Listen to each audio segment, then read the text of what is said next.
şöyle özetledim, yani içinde bulunduğumuz dönemi negatif barış dönemi olarak özetledim. Neden buradan pozitif barış ortamına geçmek önemli? Yani bu kısa sürede pozitif barış ortamına geçmek için şartlar olgunlaştı mı sizce?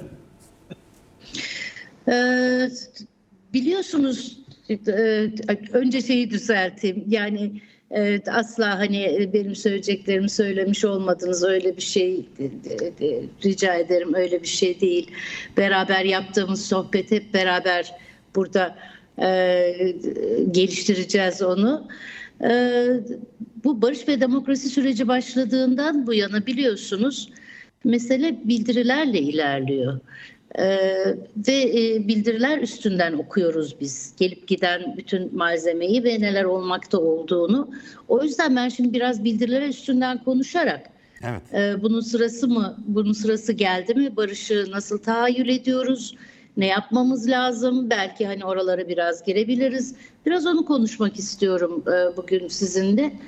Bildirileri pek fazla dikkate almıyoruz ve bildiriler üzerine çok konuşmuyoruz gibi geliyor bana. Örneğin silah yakma törenindeki semboller, gelişmeler, simgeler üzerine konuştuk. Ama okunan bildiri üzerine çok az yazı çıktı, çok az konuşuldu. Bunu ben aslında Türkiye'nin artık normalleşen otosansür ortamına da bağlıyorum biraz. Çünkü sembol ve simgelerle konuşmak elbette çok önemli. Çünkü Kürt halkı sadece biliyorsunuz yazılı metinlerle konuşmuyor. Çok uzun süre maalesef sözlü kültüre, sözlü anlatıma mahkum edilmiş bir halk olarak sembolleri ve simgeleri geliştirmeyi öğrendi. Ama sembol ve simgelerini de son derece güçlü kullanıyor. Dolayısıyla sembol ve simgeleriyle bizi anlatmak istediği, benim okuyabildiğim törenden, aslında pek çok arkadaşın da okuyabildiği bir emanetti. Bize bir mektup emanet edilmişti orada. Yani bütün tören aslında orada gerillaların bize yolladığı bir mektup olarak duruyordu. Peki bize ne anlatmak istiyorlardı? Aslında sembolleri okumayı bilenler bunu su gibi anladılar, biliyorsunuz. Yani orada silah yakmanın ne anlama geldiğini, şahitlik edenlerin nasıl bir duygu fırtınasına sürüklendiğini hepimiz tekrar tekrar izledik. Anlamayanlar içinse arkasından bildiriyi okudular, biliyorsunuz. 10 paragraflık bir bildiriydi. Evet. Sözlü bir bildirim de yaptılar. Ve orada benim bildiride gördüğüm asıl olan bir şey var. O da kendisine güvenen, attığı adımın farkına varan, sonuçlarını beraber örmeyi teklif ederek halka emanet eden, bizlere emanet eden bir tavır vardı. Ve aslında bu sembollerle de böyle anlatılıyordu. Yani gelişleri, susuşları, duruşları, silaha olan saygıları, bırakışları, giderkenki tavırları, yüksek bir yerden inerek gelmeleri ve tekrar yükseğe doğru gitmeleri gibi birçok sembol vardı orada. Mektupta da bu semboller var. O mektupta bütün demokrasi güçlerinin, ezilen halkların, bütün Türkiye toplumunun bu mektuba sahip çıkacağını, barışa sahip çıkacağını, barış ve demokrasi mücadelesini yükselteceğini güvendiklerini söylüyordu o mektup. Bir diğer söylemi o mektubun özgürlük, demokrasi ve sosyalizm mücadelemizi diyor son paragrafında, demokratik siyaset ve hukuk yöntemiyle yürütmek amacıyla ve demokratik entegrasyon yasalarının çıkarılması temelinde sizlerin huzurunda silahlarımızı özgür irademizle teslim ediyoruz diyordu. Şimdi 3 tane temel orada o mektupta mesele vardı. Evet. Bir tanesi mücadeleyi bırakmıyoruz, devam edeceğiz Yeni bir mesajı formatta. vardı. Sözlü ve yazılı olarak. Diyordu ki attığımız bu adımın başta kadınlar ve gençler olmak üzere tüm halkımıza, Türkiye ve Orta Doğu halklarına ve tüm insanlığa hayırlı olmasını, barış ve özgürlük getirmesini diliyoruz. Diyorduk ki biliyoruz ki şimdiye kadar hiçbir şey kolay, bedelsiz ve mücadelesiz olmadı. Tersine her şey her gün ağır bedeller ödeyerek, diş ve tırnakla mücadele ederek kazanıldı. Elbette bundan sonrası da zorlu bir mücadele olacak diyor ve kendimize ve yoldaşlar topluluğu olarak kolektif gücümüze güveniyoruz diyordu. Mektubun ikinci mesajı taraflar üzerineydi. Kimdi bu taraflar? Bu tarafların aslında e, tüm Türkiye toplumu olduğu, Türkiye halkları olduğu ve Kürdistan halkları olduğu çok açık. Ama bir taraf daha işaret ediyor mektup. Diyor ki dünyada faşist baskı ve sömürünün arttığı, bölgemiz Orta Doğu'nun kan gölüne döndüğü ve halkımızın barış içinde özgür, eşit ve demokratik bir yaşama her zamankinden fazla ihtiyacının olduğu bu ortamda. Şimdi bu meseleye hem sahip çıkanların hem bu meselenin gelişmesinden etkilenecek olanların hem de kimlerin birleşmesi gerektiğine dair çok açık bir mesaj. Umuyoruz ki diyor, herkes, kadınlar ve gençler, işçi ve emekçiler, sosyalist ve demokratik güçler, tüm halklar ve insanlık da attığımız bu barış ve demokrasi adımının tarihi değerini görür, anlar ve takdir eder. Bir de karşı tarafa bir davet var.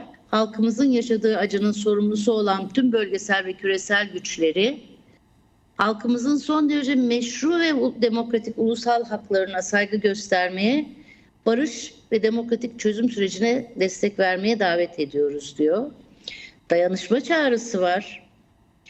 Başta kadınlar, gençler, işçiler, emekçiler olmak üzere tüm halkları, demokratik ve sosyalist güçleri, aydın, yazar, akademisyen, hukukçu, sanatçı ve siyasetçileri attığımız bu tarihi adımı doğru anlayarak bizimle ve halkımızla dayanışmaya çağırıyoruz diyor. Ve sosyalist enternasyonel mücadeleyi ve dayanışmayı geliştirip güçlendirmeye çağırıyoruz diyor. Şimdi bütün bu mesajlar son derece açık mesajlar aslında. Bileşenler kimler olacak? Dayanışanlar kimler olacak? Bu mesele kime karşı yürütülüyor? Apaçık bir mektup bıraktılar elimize. Benim de buradan söylemek istediğim bu. Yani görünüyor ki şu anda mesele sadece bir iç mesele olmakla kalmıyor. Bunu uzun süredir söylüyoruz. Evet. Şu anda mesele bir jeopolitik, stratejik bir politika meselesi. Bunun üzerinden yürüyor. Ve yani sadece Türkiye'yi dikkate alarak ya da sadece Kürdistan'ı dikkate alarak bu sorunu çözemeyeceğiz biz.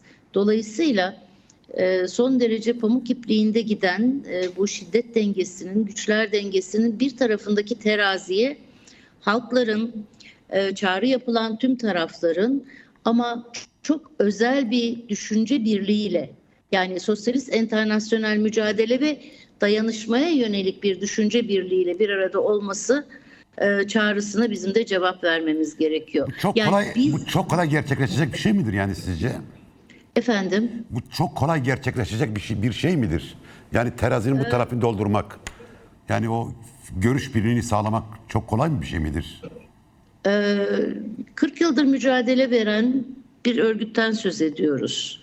Bu mücadeleyi destekleyen son derece geniş bir halklar grubundan da söz ediyoruz. Sadece Kürtlerden değil. Her ne kadar kendilerini ifade etmede uluslararası alanda son 15 yıldır giderek daha fazla yankı buluyor olsalar da Kürtler aslında siyaseti okumayı ve siyaset yapmayı ve siyasi analiz yapmayı Türkiye'nin diğer halklarından, Türkiye'nin toplumundan biraz daha iyi başarıyorlar farkındaysanız. Yani analiz yetenekleri hem haber alma biçimleri ama bir yandan da siyaseten ve ideolojik olarak meseleyi yorumlama biçimleri şu an en ileri olan halklardan bir tanesi. Ben bu süreci iyi yöneteceklerine ve iyi yürüteceklerine güveniyorum.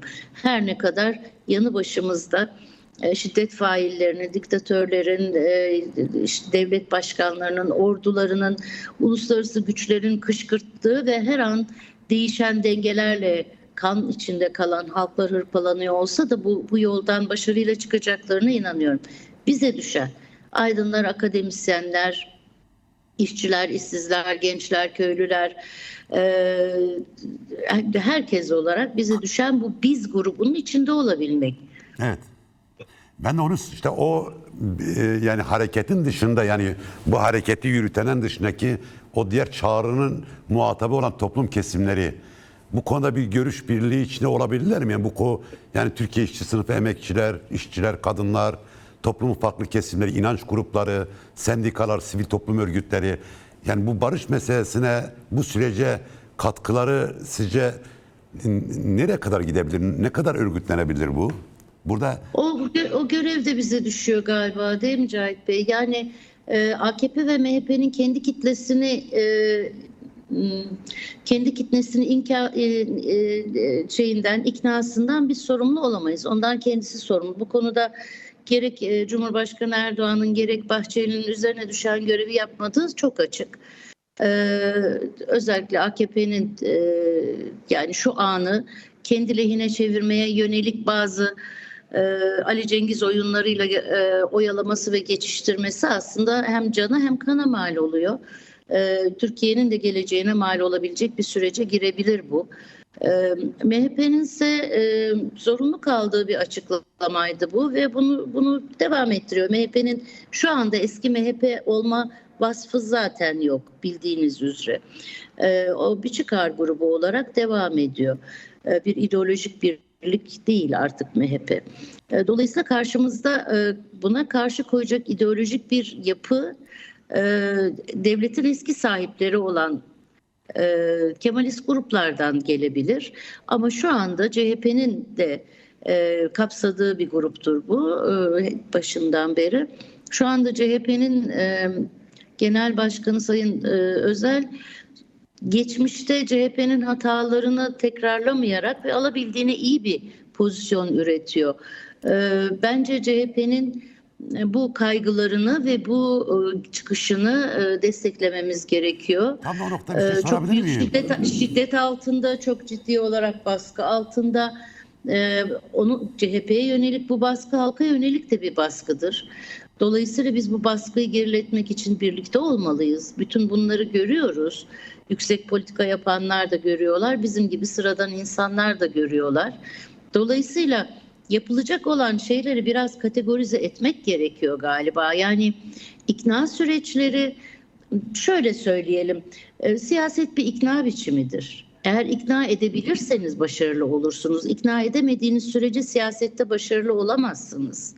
Yani ne kadar mağdur olursanız olun, ne kadar şiddete uğrarsanız uğrayın, ne kadar haklı olursanız olun, ikna edemediğiniz sürece buna inandıramazsınız insanları. Yanınızda durmazlar. Dolayısıyla siyaseten ikna meselesini bizim öncelikle CHP için olumlu yönde kullanmamız gerekiyor. Bir şey daha söyleyeyim, sözünüzü kesiyorum ama bir diğeri de şu. Türkiye'deki ideolojik cephe, Türkiye'deki sol demokrat ve ideolojik cephe çok uzun süredir gerçek anlamda bir avara kasnak görünümünde. Yani kendisini sürekli sağa sola savuruyor ve ne iyi teori üretebiliyor ne de politika üretmekte yeterli değil. Hep söylediğim gibi Türkiye'de sol Soma katliamıyla gelişen süreçte havlu attı. Yani Soma'da tarihin en büyük işçi cinayetinde dahi başarılı olamadı. Bunun arkasından gelen yıkımlar kendisini gösteriyor şu anda. Diyeceksiniz ki dünyada da sol sosyalizm için fazla teori artık geliştirilemiyor ama elimizdekiler yeterli olurdu. Sağlam durabilseydik eğer. Bir tür devşirme hareketi de gerçekleşti. Bunu aşabilmek için HDP'nin Haziran seçimlerinde yapılan çeşitli ittifaklar öğretici ittifaklardı hepimiz için. Ama bunu da şu anda demin içerisinde pek geliştiremiyoruz. Şimdi bütün bunlar bir yana iki farklı politik tür üretmek gerektiğini ben şu aciz aklımla düşünebiliyorum. Herhalde politika hocam? yapanlar çok daha iyi düşünürler. Bunlardan bir tanesi yüksek politikada, yani stratejist politikada. Yani Erdoğan'ın etrafını kuşatmak, çeşitli partilerle, yasal gruplarla, informallerle, STK'larla, inisiyatiflerle, çeşitli yapılarla, gri alanlarla birlikte harekete geçmek.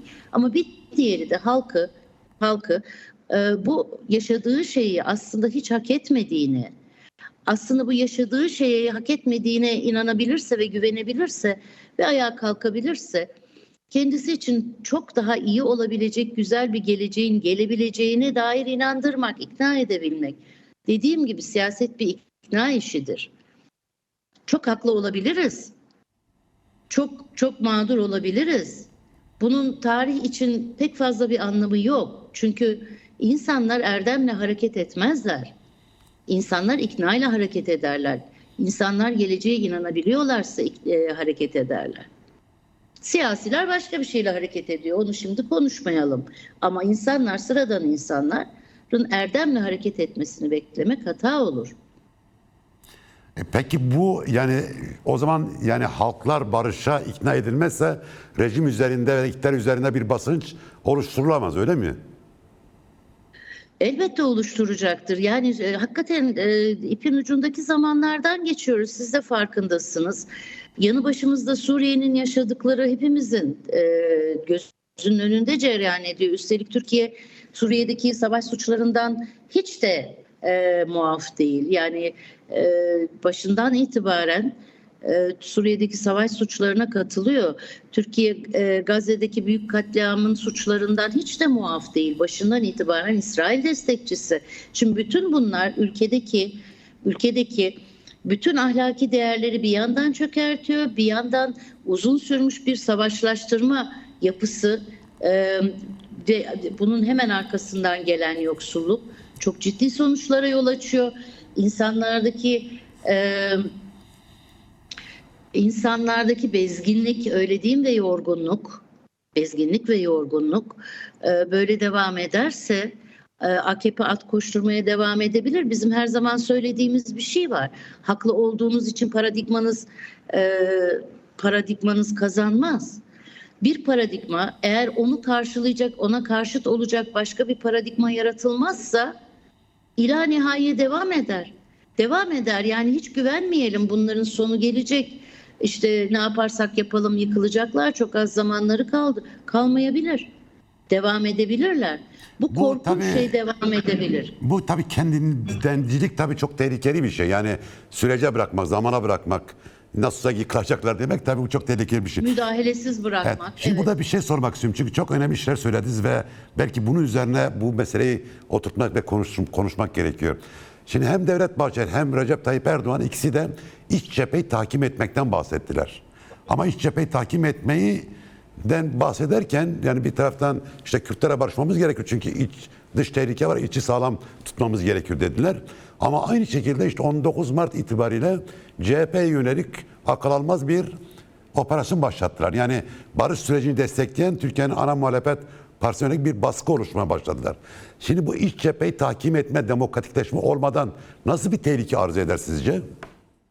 Aslında bütün bu retorik, yani bütün bu söylemler, işte iç cepheyi tahkim etme, ondan sonra Kürt-Türk-Arap kardeşliği ve tek bayrak tek millet altında birleşme, üçüncü olarak da terörsüz Türkiye söylemiyle meclis komisyonunu kurmalara kalkışma, bütün bu retorikler aslında bize çok iyi bir akılla hareket etmediklerini gösteriyor. Yani bütün bu retorikler devam eden, o hani aldım kaçtım ben yaparım olur, bu barış sürecinden de ben kendime bir iktidar devşirebilirim hayallerinin aslında devam ettiğini gösteriyor. Şimdi bunlar tehlikeli şeyler hakikaten. Ve müdahale edilmezse eğer, yani gerçek bir retorik ortaya çıkarılmazsa, CHP'ye ve halkın güçlü kesimlerine, büyük çoğunluğuna eğer demokratik bir süreç için destek verilmezse hakikaten durum kötüye gidebilir. Bir diğer mesele daha var. O da şu. Bunu hep söylemeye aklımın bir kenarında ama arada geçiyor. Şimdi neyse birazdan söylerim onu. Siz buyurun. Yok siz buyurun devam edin. Ben sizi dinliyorum. Hiç sorunu. Şunu söylemek istiyorum. Şimdi bu döneme dair elbette tarafların, yani savaşan tarafların, öyle diyeyim, biz de tarafız çünkü bu meseleye, değil mi? Yani Evet. artık başta söylediğimiz üzere sadece savaşanlar taraf değil. Şimdi bizim kucağımıza bir mektup bırakıldı. Erdoğan da bizim kucağımıza bir şeyler bırakmaya çalışıyor.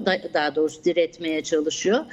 Dolayısıyla bizler de taraf haline geldik. Nasıl bir Türkiye istediğimizi, nasıl bir ülke istediğimizi daha iyi anlatmamız ve bu konuda da çaba göstermemiz gerekiyor. Biz taraf aktörüz artık bizlerde. Yani bu artık iyice ortaya çıktı. Şimdi bu meselede savaşanların sürecin akamete uğramaması için bazı meseleleri açıklamayı dikkatle daha sonraya bırakmalarını anlıyorum ben. Ancak Süreçten yeterince haberdar olmadıkları için ya da izleyemedikleri için ya da bilgilenemedikleri için ya da bilgilendirilmedikleri için ya da geçmişteki tecrübelerinden dolayı, birikimlerinden dolayı ve anılarından dolayı hassasiyet bildiren, eleştiri bildirenlerle sürece karşı yıkıcı hareket etmeyi kendisine motto belirlemiş olanlar arasında bizim dikkatli bir ayrım yapmamız gerekiyor. Birincisi dostlardır. Yani sürece dair bu neden bildirenler. önemli? Yani niye böyle bir vurgu yaptınız? Çünkü çok dikkatimi çekti. Hiç anlamadım sözünüzü. Bu neden önemli? Neden böyle bir vurgu yaptınız? Çünkü en geniş kesimi ikna etmek siyaset yapmak demektir. Eğer gerçekten geleceğe yönelik, barış ve demokrasiye yönelik bir siyaset yapmak istiyorsak, ülkemizi şu canavarların içinden, bu kanımızı emenlerin elinden kurtarıp, bu karanlık koridorda, bu kanlı koridorda biraz daha iyi yönetebilmek, yürütebilmek ve bir salaha çıkarabilmek istiyorsak bizim siyaset yapmamız gerekiyor. İyi siyaset yapmamız gerekiyor. İyi siyasette ikna meselesidir. Çoğunluğu ikna edebilirsek eğer, bizim geleceğimiz parlak olabilir, öyle diyeyim. Evet. Şimdi, Taraflar için aynı anda etik ve sorumluluk gerekli diye bir altyazı attınız oraya. bunu soracaktım, evet. Yani çünkü bu önemli. Az önce dediğiniz cümle de çok bağlantılı bir şey. Yani sadece devletin değil ama diğer tarafın da, hepimizin sorumlulukları var.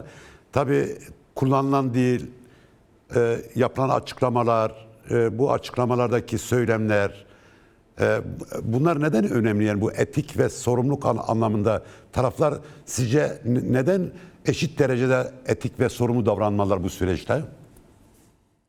Bu sözü biliyorsunuz, affedersiniz. Bu sözü biliyorsunuz, biz iktidarı zorlamak için söylüyoruz. Yani Kürt tarafı sorumluluk aldı, etik davranıyor. O zaman Türk devletinin de etik ve davranması ve sorumlu olması gerekli diye. Ayrıca ancak bizim tarafa da, bizlere de düşen etik ve sorumluluk yok mudur? Vardır. Birisi gazeteci arkadaşlarımıza düşüyor. Daha iyi haber yapmak, daha nitelikli haber yapmak, daha çok kamunun daha çok sesine yanıt vermek gibi. Bu görev akademisyen arkadaşlarımıza düşüyor. Bunun teorisini daha iyi üretmek, daha çok yazmak, daha çok konuşmak gibi. Bunun sorumluluğu örneğin işçilere düşüyor. Şu anda yaşanmakta olan yoksulluğun ne anlama geldiğini ve neden böyle olduğunu anlatabilmek gibi ve buna isyan edebilmek gibi. Bunun sorumluluğu mühendise düşüyor, bunun sorumluluğu öğretmene düşüyor, bunun sorumluluğu işsize düşüyor. Ama bu konudaki en büyük sorumluluk taraflardan devlete aittir. Devletin kendisine uzatılan eli, yani her zaman yaptığı gibi hakikaten yutmaya kalkmadan bu barış meselesinden, barış sürecinden, bu silah yakma sürecinden devlete de değil AKP'nin kendisine bir gelecek payesi çıkarmadan düzgün hareket etmesi lazım. Kişilerden erdem bekleyemeyiz. Ama devletlerden adalet beklemek hakkımızdır. Evet. Burada bir kibir görüyor musunuz iktidarda, bu barış meselesi konuşulurken? Örneğin terörsüz Türkiye gibi kavramlar kullanıyorlar. Hala bir kibir üzerine mi hareket ediyorlar sizce? Görünen, yani şu anda meclis komisyonu toplanmaya başlayacak, görünen o ki, değil mi? Bir meclis komisyonu toplanacak ve bunun bileşenleri içerisinde muhalifin de olması, muhalif partilerin de temsil edilmesi, muhalif partilerin de söz sahibi olması çok önemli. Buna çabalanıyor. Görünen o ki iktidar, AKP muhalefet partilerine ya da muhalif kanada yeteri kadar yer vermemeye çalışmış bu barış komisyonu içerisinde. Meclisteki komisyon, özellikle Adalet Bakanlığı'nın görevinin çok önemli olduğu bugün vurgulandı. Bu meclisteki komisyon, diyebilirsiniz ki mecliste zaten bir görev yapıldığı yok. Yani mecliste bir şeyi konuşabilmek çok mümkün değil. Mecliste bir kanunu AKP'ye rağmen geçirebilmek çok mümkün değil. Bir gen soru önergesi verebilmek dahi çok zor şu anda mecliste. Yani meclis ne yapacak? Meclis tamamen işte Erdoğan'ın ve onun çevresinin neredeyse tamamen yönettiği bir gösteri yapısı halinde. Hayır, öyle değil. Meclisin kendi sorumluluğunu hatırlaması ve meseleden Erdoğan'ın değil sadece meclisin kendisinin de sorumlu olacağını fark etmesi yerinde olacak. Bence bu önemli bir katkı. Yani meclis komisyonu için. Bir diğeri, meclis komisyonu bir takım yasaları çıkartmakla da görevli olacak. Yani bunları gündeme getirmekle de, mesela terörle mücadele kanununda bazı maddelerin acilen değişmesi, hatta tamamen kalkması gibi, müzakereleri yürütenlere hukuksal dokunulmazlık sağlanması gibi, hapishanelerin siyasi tutsaklara artık kapatılması gibi ve bunların telafisi gibi, silah bırakmanın düzgün yürütülmesi gibi. Çünkü bütün bunların çok zamana yayılan süreçler olacağı açık. Dolayısıyla meclisin kendi iradesini hatırlayabilmesi için de bir şans olabilir bu. Ancak dediğim gibi hiçbir şey bugünden yarına yazılmıyor. Aksine her şey yarın değişebilir ya da birkaç saat sonra değişebilir. Gördüğünüz üzere Trump'ın atadığı bir tüccar, Barak, üstelik çözüm amacıyla ve barış amacıyla oturduğu Suriye masasını alabildiğine karıştırarak kalktı. Yani cihatçılara yol vererek, yol açarak kalktı. Hiç üzerine vazife olmayan bir biçimde, çünkü onun asıl görevi orada aslında bir temsilci olarak bulunmak. Evet. Bu kadar fazla çenesini açıp hem bu kadar fazla konuşması gerekmiyor, hem de bu tarzda konuşmasının aslında sadece kendi ülkesi değil, sadece Orta Doğu'daki Amerikan çıkarları değil, bütün Orta Doğu ülkeleri için de ne kadar tehlikeli bir şey olduğunu idrak edebilecek kapasitede olması bekleniyor. Fakat kendisi bundan hiç neredeyse farkında olmayarak ya da farkında değilmiş gibi davranarak hakikaten birkaç gün içerisinde bunca zamandır orada pişirilen bir mutabakat umudunu da tamamen gömdü. Hemen arkasından olan sonuca bakıyorsunuz. 2800 tane Alevi katledildi geçtiğimiz aylar içinde. Şu 2 günün içinde de 300'den fazla Druzi'nin katledildiği haberleri geliyor. Ve şimdi biraz önce Sayın Mazlum Abdi'nin bir konuşmasını gördüm. Güvenlik koridoru açtılar Druzilere. Evet. Yani yine Kürtler o kanlı ortamda, yine kendileri aslında en çok baskı altında ve şiddet altındayken, yine tıpkı geçmişte Ezidilere yaptıkları gibi Dürzülere de yardım ettiler. Şimdi orada dengeyi sağlayanın kim olduğu, oradaki politikayı yürütebilecek olanın kim olduğu çok açık. Değil mi? Kürdistani gruplar yürütüyor oradaki politikayı. Ama başta dediğimiz gibi, yani bugünden yarına ne olacağı belli olmayan günlerden geçiyoruz. Trump'ın yani işte herhalde barbekü arkadaşı olarak oraya göndermeye uygun gördüğü bir tüccar birkaç dakikanın içerisinde, 1-2 günün içerisinde bütün yapıyı darmadağın etmeyi başarabildi. Son derece hassas dengelerden geçiyoruz. Dolayısıyla bu dengeler içerisindeki teraziyi, kefeyi kendi tarafımıza bastırmayı şu anda akıl etmemiz gerekiyor. Güçlü olmamız gereken zamanlardayız. Evet. Hiç birbirimize uğraşmamıza gerek yok. Birbirimize kızmamıza, birbirimize birçok şeyi hatırlatmamıza, birbirimize geçmişte sen de şöyle yapmıştın da, bütün bunları bir kenara bırakıp bunlarla sonradan ilgileniriz. Lütfen şu anda biraz kol kola girmeye başlayalım derim ben. Çok teşekkürler Neşe Hoca, Profesör Neşe Özgen akademisyen. Teşekkür ederim. Çok sağ ol. Bence çok güzel, çok yararlı görüşlerinizi bizimle paylaştınız. Çok sağ olun. Çok teşekkür ederim. Size kolay gelsin. İyi akşamlar diliyorum. İyi yayınlar arkadaşlar. Hoşça kalın. Sağ ol, teşekkürler.